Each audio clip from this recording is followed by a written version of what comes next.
નમસ્કાર મારા વાલા ગુજરાતી મિત્રો, જાગો જોગી જાગો ચેનલમાં આપનું સ્વાગત છે। તો આજે આપણે કબીર સાહેબને એક દુહો કબીર સાહેબે કહ્યો છે કે સાહેબ સબકા બાપ હૈ, સાહેબ બેટા નોય, જો બેટા થઈને અવતરે વો સાહેબ નોય। કે જે બેટો થઈને એટલે કે શરીર હોય તો જ બેટો, શરીરને આપણે બેટો કહીએ છીએ।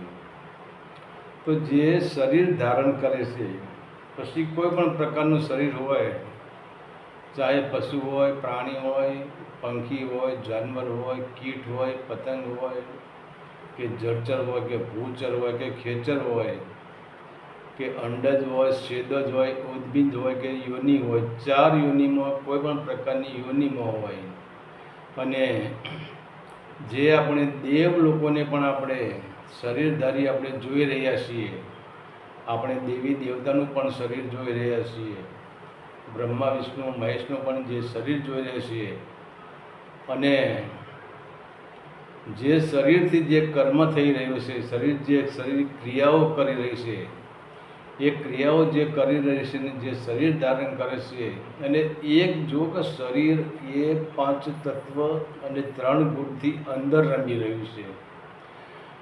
તો ટૂંકમાં આપણે કહીએ કે જે શરીર અને 5 તત્વ અને 3 ગુણની અંદર જે આવી જાય, જે જીવાત્મા આવી જાય, જે આત્મા આવી જાય, એને જ શરીર ધારણ કરવું પડે છે, એને જ લક્ષ 84નું બંધન ભોગવવું પડે છે, એને જ વારંવાર જન્મ લેવો પડે છે, એને જ વારંવાર મૃત્યુ પામવું પડે છે, એનું જ પરિવર્તન થાય છે, એનો જ જન્મ થાય છે, એનું જ બાળપણ થાય છે, એ જ યુવાન થાય છે, એ જ વૃદ્ધાવસ્થામાં જાય છે અને એ મૃત્યુ પામે છે। અને એની 5 જ્ઞાનેન્દ્રિયો અને 5 કર્મેન્દ્રિયોનું પણ પરિવર્તન થાય છે। તો કહેવાનો મતલબ જ્યાં પરિવર્તન છે એ સાહેબ હોય ના, સાહેબ એટલે કે પરમાત્મા। હવે જો પરમાત્માને ઘણા લોકોએ પોતાનો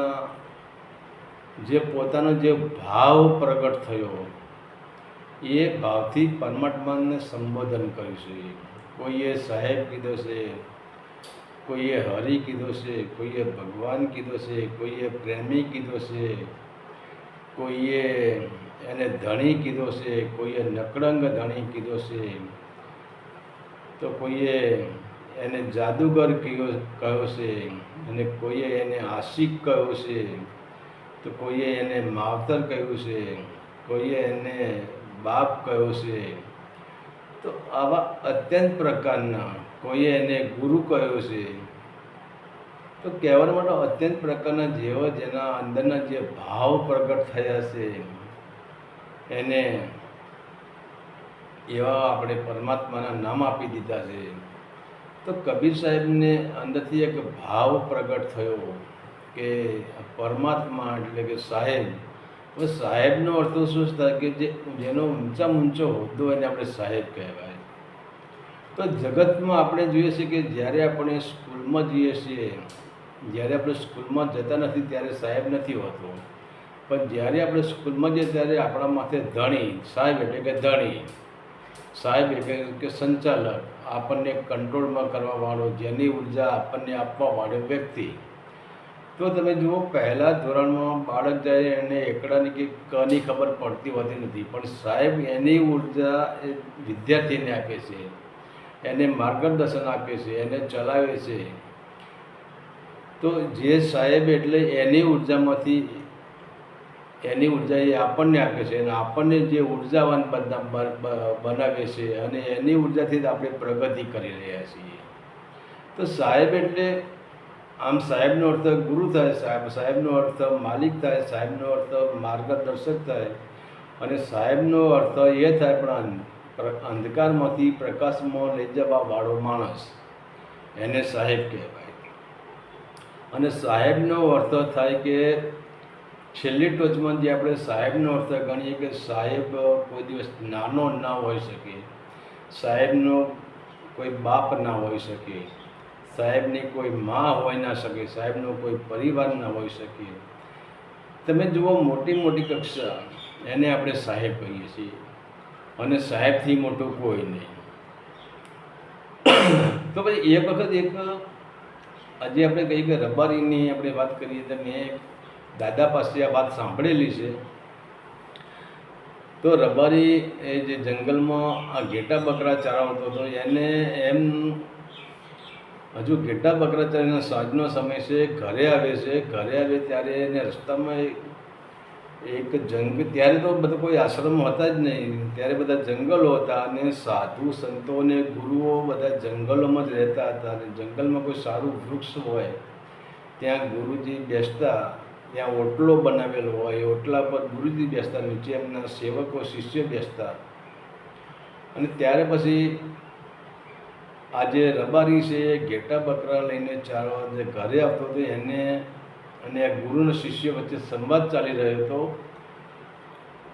ત્યારે કબીર વાણી પર સંવાદ ચાલી રહ્યો હતો, અને ત્યારે ગુરુએ કહ્યું કે સાહેબ સબકા બાપ હે, સાહેબ બેટા નહીં.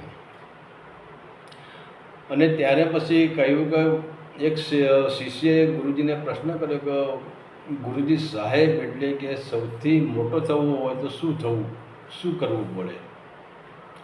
સાહેબ બનવું હોય તો શું કરવું પડે? ત્યારે ગુરુજીએ કીધું કે બેટા, સાહેબ કરતા તમારા હાઈ લેવલે, ઊંચા લેવલે મોટામાં મોટો માણસ છે, એટલે મોટો માણસ પરમાત્મા, એનાથી મોટો કોઈ માણસ નથી. એની સાનિધ્યમાં તમારે જવું પડે, એનો સાક્ષાત્કાર તમારે કરવો પડે. તો કે એ કેવી રીતે થાય? ત્યારે એ ગુરુજીએ કહ્યું કે તમારે મોટાની સેવા કરવી પડે. મોટાની સેવા તમે કરો તો તમારી પ્રગતિ થાય, અને ધીરે ધીરે તમે શેખ સાહેબ પાસે એટલે કે પરમાત્મા પાસે તમે પહોંચી શકો. ત્યારે હવે રબારીએ વિચાર કર્યો કે મારે પણ સાહેબ થઈ જવું છે. ત્યારે પછી ઘરે આવીને પછી એ ઘેટા બકરા વાડામાં પૂરી દીધા. ત્યાંથી પછી એને રબારને કહે છે કે હવે મારે ઘેટા બકરા ચરાવવા નથી, મારે મોટો થઈ જવું છે, મારે સાહેબ થઈ જવું છે. હવે રબારને કંઈ વાતમાં બહુ ગતાગમ પડે નહીં. તો પછી એને વિચાર કર્યો કે ગામમાં મોટું કોણ? તો એને નક્કી કર્યું ગામમાં મોટા મુખી. તો હવે આ રબારીએ તો એ જે મુખીના ઘરે પહોંચી ગયો, ને ત્યાં મુખી કે કેમ ભાઈ? કે કંઈ નહીં મુખી બાપા, મારે તમારી સેવા કરવી છે. કારણ કે મારી સેવા કરવાથી તને શું મળશે કે એ મને ખબર નથી. પણ જુઓ, કોઈ સંતોના વચનમાં વિશ્વાસ, ગુરુના વચનમાં વિશ્વાસ. આપણને ગુરુના વચનમાં વિશ્વાસ નથી, સંતોના વચનમાં વિશ્વાસ નથી. અને જ્યાં વિશ્વાસ છે તો વિશ્વાસે જ બાણ હાલી જાય છે.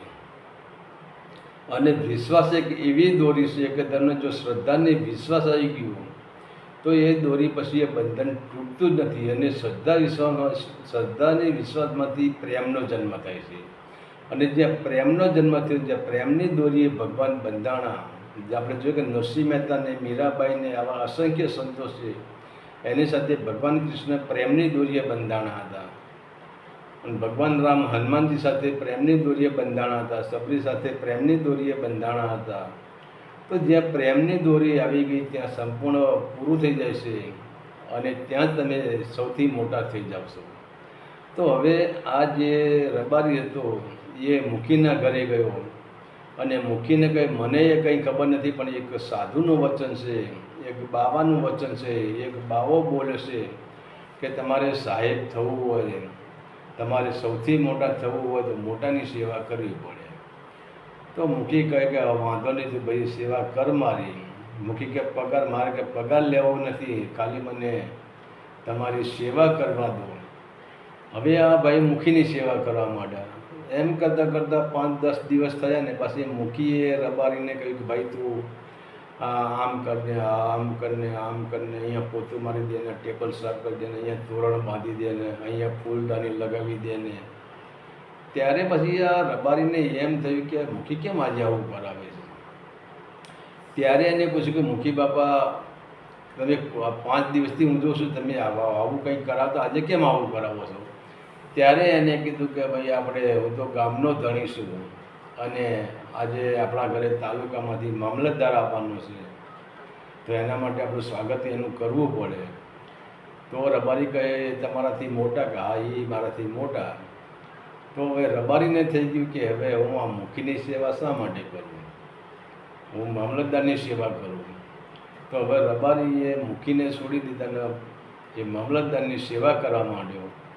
અને પાછા મામલતદારના ત્યાં ગયા એટલે થોડી એને ઊંચાઈ મળી ગઈ. મુખીમાંથી સીધો મામલતદારને સંબંધમાં આવી ગયો, એના સંપર્કમાં આવી ગયો એટલે એનો પારો થોડો ઉપર ઉપડ્યો. એમ કરતાં કરતાં થોડો સમય થયો, પાછું જે મામલતદાર હતા એ આ રબારીને કહે બધું સાફ સૂફી કરો, આમ કરો ને તેમ કરો ને આ બધું પાછું એના ત્યાં ચાલ્યું. એટલે પાછું રબારીએ કહ્યું કે સાહેબ તમે આજે કેમ આમ કરો છો, કે આજે આપણા ઘરે કલેક્ટર સાહેબ આવવાના છીએ. તો કે તમે, કે હું તાલુકાનો ધણી છું અને જે કલેક્ટર સાહેબ આપણા ઘરે આવે છે એ જિલ્લાનો ધણી છે. ત્યારે હવે આ રબારીને એમ થઈ ગયું કે હવે આ મામલતદારને છોડી દેવા પડે, આપણે કલેક્ટર પાસે જવું પડે. ત્યાં પાછો એનો પારો ઉપર ચડી ગયો. એ મોટા કહેવાનો મતલબ મોટા પાસે પહોંચી ગયો. અને ધીરે ધીરે એક સંતના વચનમાં વિશ્વાસ રાખીને આ રબારી આગળ પ્રગતિ જ કરવા માંડ્યો. એક એક પગથિયું ઉપર જ ચડવા માંડ્યો. તો પહેલાં ધરતી પર ઊભો હતો, પછી પહેલાં પગથિયે મુખી પાસે આવ્યો, બીજા પગથિયે એ મામલતદાર પાસે આવ્યો અને ત્રીજા પગથિયે એ કલેક્ટર પાસે પહોંચી ગયો. ત્યાં પછી થોડો સમય થયો ને પાસે ગાંધીનગરથી પાછા કોઈ મંત્રી હોય એ મંત્રી પાછા જિલ્લામાં આવવાના થયા. ત્યારે પછી એ બધું સાફ સફાઈ કરવા માંડ્યા, રસ્તા સાફ કરવા માંડ્યા, મંડપ બંધાવવા માંડ્યા, ડેકોરેશન કરવા માંડ્યા. ત્યારે પછી આ રબારીએ જે કલેક્ટર સાહેબને કીધું કે કલેક્ટર સાહેબ આ શું છે આજે? એટલે કલેક્ટર કે ભાઈ હું તો જિલ્લાનો ધણી છું અને આજે જે આવે છે ને એ ગુજરાતનો ધણી આવે છે. તો ત્યારે પછી એને કીધું કે હવે ગુજરાતના ધણીને જ કેમ ના પકડવું, હવે આપણે આગળ જવું નથી. તો મુખ્યમંત્રી પાસે એ પહોંચી જશે. ત્યારે પછી ત્યાં ઘટના એવી ઘટે છે કે PM નરેન્દ્ર, હવે એને ગુજરાતમાં આવવાનું હશે ત્યારે પાછી બધી ધામધૂમ થાય છે. હવે ત્યારે પેલા ભાઈ કહે છે કે મંત્રીને કહે છે કે હવે શું છે, કે હવે તો કે જે આપણા જે દેશનો ધણી એ આપણા ત્યાં આવે છે. એમ કરતાં કરતાં શેખ જે રબારી હતો એ ગામમાંથી એક પ્રગતિ કરતાં, ગામના મુખીથી પ્રગતિ કરતાં શેખ દેશ લેવલે પહોંચી ગયો. પહેલાં ગામમાં ગયો, પછી તાલુકામાં ગયો, પછી જિલ્લામાં ગયો, પછી રાજ્યમાં ગયો અને છેલ્લે પછી દેશ લેવલે પહોંચી ગયો. હવે એ ટાઈમે જે દેશ લેવલના જે આપણે એવા ભક્ત માણસ હતા, કારણ કે મોદી સાહેબ કોઈ શિવશંકરના દર્શને જતા હોય, શિવ મંદિરમાં જતા હોય, તેવી રીતે સવારે પાછું એમને રબારીને હુકમ કર્યો કે ચલો આ ફૂલ લઈ લો, આ થાળી લઈ લો, આ ભસ્મના ગોટા લઈ લો, આ જનો લઈ લો, આ બિલ્લી પત્ર લઈ લો, આ કમળનું ફૂલ લઈ લો અને આ ત્રાંબાના લોટામાં પાણી ભરી લો, આ દૂધ લઈ લો, આ ઘી લઈ લો. અને ત્યાંથી પછી બંને જણા નીકળે કે સાહેબ હવે ક્યાં જવાનું છે? ક્યાંય જવાનું કે આપણે શિવ મંદિરમાં જવાનું છે, હું શિવ ઉપાસક છું, આપણે શિવની પૂજા કરવાની છે. ત્યારે પેલા રબારીએ કીધું કે શિવ તમારાથી નાનો કે મોટો? તો પહેલાં ભાઈએ કીધું કે હું તો ભાઈ એક ભારતનો એટલે કે દેશનો રખેવાળ છું, પણ આ તો આખા જગતનો નાથ છે, એ તો મારાથી મોટો છે. ત્યારે રબારીને એમ થઈ ગયું આને માલો, આને પડતો ગયેલો, હવે શિવને જ પકડવા પડશે. તો હવે તો રબારી છે શિવલિંગે બાથ ભરી દીધી, ઓમ નમઃ શિવાય, ઓમ નમઃ શિવાય, ઓમ નમઃ શિવાય, ઓમ નમઃ શિવાય, ઓમ નમઃ શિવાય. હવે શિવજી પોતે કંટાળ્યા કે આ એક દારૂ ખાતો નથી, પીતો નથી, બાથ ભરીને ઓમ નમઃ શિવાય જેમ બોલો માં પોતાના બાળકને બાથમાં ગાલી દે એમ બાથમાં ગાલીને ઓમ નમઃ શિવાય, ઓમ નમઃ શિવાય, ઓમ નમઃ શિવાય. હવે શિવ પોતે હેરાન થઈ ગયા, હવે આને શું કરવું? ત્યારે પછી શિવ પ્રસન્ન થયા અને એ રબારીના દીકરાને કહ્યું બેટા બોલ. એટલે આ રબારીના દીકરાએ કહ્યું કે મારે તમારી પાસે જ આવવું હતું. તો શિવ કહે કે બેટા કંઈ વાંધો નહીં, મારે 2 છે એવા તું 3. અને પછી કહેવાય છે કે જે ભોલેનાથ છે એ આ રબારીને કૈલાસ ઉપર લઈ જાય છે, અને કૈલાસ ઉપર લઈ જઈને મા પાર્વતીજીને કહે છે કે એક તો આ ગણેશ અને કાર્તિકી અને આ ત્રીજો આવે, આ 3 તારા દીકરા છે, તો 3 તારે હવે 2 દીકરાનું ધ્યાન રાખવાનું, એવા તારે હવે 3જા દીકરાનું ધ્યાન રાખવાનું છે. અને એમ કહીને શિવ તો ચાલવા માંડે છે. એટલે રબારીએ સીધો શિવનો હાથ પકડી લીધો, ભોલેનાથનો હાથ પકડી લીધો કે બાપા તમે ક્યાં જાઓ છો? ત્યારે શિવે કહ્યું કે બેટા હજુ તો મારે સાધનામાં બેસવાનું છે, મારે સમાધિમાં બેસવાનું છે. એટલે કે તમારે હવે કોની સાધના કરવાની, તમારે કોની સમાધિ લગાવવાની? ત્યારે શિવ કહે છે, ભોલેનાથ કહે છે, બેટા હજુ મારો એ બાપ ઉપર બેઠો છે.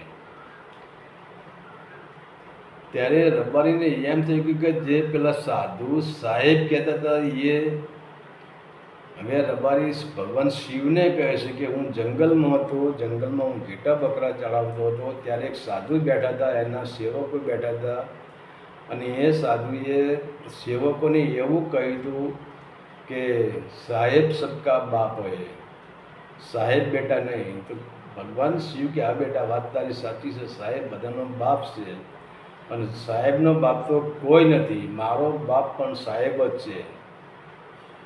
ત્યારે રબારીને એમ થયું કે હવે તમે એક કામ કરો, ભાઈ મારે તમારી જરૂર નથી, મને સાહેબ સાથે મલાવો તમે. તો કહે છે કે ભગવાન શિવે એને સમાધિષ્ઠ કર્યો અને સાહેબ સાથે એટલે કે પરમાત્મા સાથે મિલન કરાવ્યું. તો કહેવાનો ટૂંકમાં મતલબ છે કે આપણે જે અનંત પ્રકારના આપણા હિન્દુ ધર્મના રીતે આપણે કહીએ કે 33 કરોડ દેવી દેવતા છે. બીજા નંબરે હવે 33 કરોડ જે દેવી દેવતા છે, હવે આ દરેકને પાવર ક્યાંથી મળે છે? આ બધાનો બાપ કોણ છે? તો હવે આપણે જોઈએ કે આપણા ગામમાં જે સબસ્ટેશન હોય, જે વિદ્યુત બોર્ડ હોય, ત્યાંથી વિદ્યુત પાવર સપ્લાય થાય છે. હવે એ પાવર સપ્લાય થતો થતો જે વાયર હોય છે, અને વાયરથી ડીપીમાં આવે છે, અને ડીપીમાંથી આપણા મીટરમાં આવે છે, અને મીટરમાંથી આપણા ઘરમાં સપ્લાય થાય છે. તો એવી રીતે મેઇન જે વિદ્યુત પાવર છે, મેઇન જે સાહેબ છે કે જેનો કોઈ બાપ નથી, એ બધાનો બાપ છે, જેને આપણે વિદ્યુત બોર્ડ કહીએ છીએ. જેને હવે ત્યાંથી પાવર સપ્લાય થશે, ત્યાંથી પાવર ડીપીમાં આવે છે. હવે ડીપી એટલે આપણે જેને અષ્ટાંગી દેવી કહીએ છીએ કે જે 3 ગુણોની 5 તત્વ અને 3 ગુણ જેનામાં રમી રહ્યા છે, એ અષ્ટાંગી દેવી, જેને આપણે જગત જોગ માયા કહીએ છીએ, એ ડીપીમાં છે. એ પાવર સીધો પરમાત્માનો એટલે કે સાહેબનો પાવરમાં અષ્ટાંગી દેવીમાં, જેને આપણે શક્તિ કહીએ છીએ, શિવ શક્તિ કહીએ છીએ, એ શક્તિમાં આવે છે. અને ત્યાંથી પાવર પછી ધીરે ધીરે નીચે ઉતરે છે અને મીટરમાં આવે છે, અને મીટરમાં આવીને આખા ઘરમાં ફરે છે. એટલે કે પછી તો જે 3 ફેઝ લાઈન, જેને આપણે ઇલેક્ટ્રોન, ન્યુટ્રોન ને પ્રોટોન કહીએ છીએ, બ્રહ્મા વિષ્ણુ મહેશ કહીએ, પાવર ત્યાં આવે છે, અને ત્યાંથી પાવર સપ્લાય થાય છે, તો આખા જગતમાં પાવર ફરે છે. તો મૂળ પાવર ક્યાંથી મળે છે? જે સબસ્ટેશન કહે છે, આપણે વિદ્યુત બોર્ડ કહીએ છીએ, મેઇન જ્યાં વિદ્યુતનું ઉપકરણ છે, ત્યાંથી આપણને પાવર મળે છે. તો હવે આ રીતે આપણે એવું જ છે. અને બીજા નંબરે આપણે જોઈએ કે જે શરીર ધારણ કરે છે, તો શરીરનો તમે જુઓ, સાહેબનું સાહેબ એટલે કે પરમાત્માનું કોઈ કુળ નથી, પરમાત્માનો કોઈ પુત્ર નથી, પરમાત્માનો કોઈ પરિવાર નથી, પરમાત્માનો કોઈ સમાજ નથી, પરમાત્માનું કોઈ નામ નથી, પરમાત્મા કોઈનો દીકરો નથી, પરમાત્મા કોઈની પત્ની નથી, પરમાત્મા કોઈનો બાપ નથી, પરમાત્મા કોઈની મા નથી, પરમાત્મા કોઈનો પુત્ર નથી. કારણ કે એ જે આપણે જે નામ આપીએ છીએ, ધારો કે શરીર, હવે શરીર 5 તત્વથી બનેલું છે. હવે 5 તત્વને 3 ગુણ શરીરમાં રમી રહ્યા છે, પણ જેને આપણે સાહેબ કહીએ છીએ, એનામાં 3 ગુણ પણ નથી અને 5 તત્વ પણ નથી. એ 3 ગુણ અને 5 તત્વથી પર છે. અને એ 52ની બહાર છે, એ 52માં એ રમી રહેલો જ નથી. તો હવે જે 52ની બહાર છે, જે 5 તત્વ અને 3 ગુણથી પર છે, તો હવે જે આપણું શરીર બંધારણ, જે શરીરનું બંધારણ થાય છે એ 5 તત્વથી થાય છે. અને જે આપણી અંદર 3 ગુણ રમી રહ્યા છે, રજસ તમસ ને સત્વ, 3 ગુણ રમી રહ્યા છે, જેને આપણે ઇલેક્ટ્રોન, ન્યુટ્રોન ને પ્રોટોન કહીએ છીએ. હવે જે 3 ગુણ આપણામાં રહે છે એ પણ 5 તત્વથી નીચેની હદમાં વહે છે. તો હવે આપણે જોઈએ કે જે આપણે જે મૂલાધાર ચક્ર, ત્યાં આપણે પૃથ્વી તત્વ છે, ત્યાંથી આપણે આગળ જઈએ એટલે જળ તત્વ છે, પછી અગ્નિ તત્વ આવે છે, પછી વાયુ તત્વ આવે છે, પ્રાણ તત્વ આવે છે, અને છેલ્લે પછી આકાશ તત્વ આવે છે અને હવા તત્વ આવે છે. આ બધા તત્વથી પર. તો હવે 5 તત્વથી પર, હવે 5 તત્વથી આપણું શરીર બન્યું છે, અને 5 તત્વથી હવે જે શરીર આકાર લઈ રહ્યું છે, તો હવે એ શરીરને જ્યારે તમે વિચાર કરો કે જ્યારે પતિ, એક પુરુષના અને સ્ત્રીના લગ્ન થાય એ ટાઈમે જ્યારે એને બાળક ન હોય ત્યારે એમની જે મર્યાદા હોય છે એ પતિ પત્ની તરીકે જ રહે છે, એથી આગળ જતી નથી. પણ જ્યારે બંનેને વચ્ચે એક પુત્રની પ્રાપ્તિ થાય, સંતાનની પ્રાપ્તિ થાય, પછી એમનું એક બંધન વધે છે. પછી એ પેલી સ્ત્રી માં બની જાય છે અને પેલો પુરુષ બાપ બની જાય છે. પછી ત્યાં એ પછી પુત્ર મોટો થઈ જાય, એના લગ્ન થાય ત્યારે પેલી સ્ત્રી સાસુ બની જાય છે અને પેલો પુરુષ સસરો બની જાય છે. ત્યાંથી પછી એના પુત્ર થાય ત્યારે પેલી સ્ત્રી દાદા બની જાય છે અને પેલો પુરુષ દાદી દાદા બની જાય છે. પછી એ જ માસી બને છે, માસા બને છે. પણ કહેવાનો મતલબ, જે આપણે જેને કહીએ કે સાહેબ સબકા બાપ છે, સાહેબ બેટા નહીં, પહેલાં જન્મ બેટાનો જ થાય, બેટામાંથી પછી પરિવર્તન થાય અને એમાંથી પછી કાકા કાકી, મા બાપ, પિતા, ભાઈ બહેન, ફઈ ફુવા, આ બધા સંબંધો બેટા કે બેટી પછી જ લાગુ પડે છે. તમે જો કોઈ દીકરી જન્મે કે દીકરો જન્મે, જન્મથી એ કોઈની પત્ની નહીં હોય, જન્મથી એક સ્ત્રી જ હશે.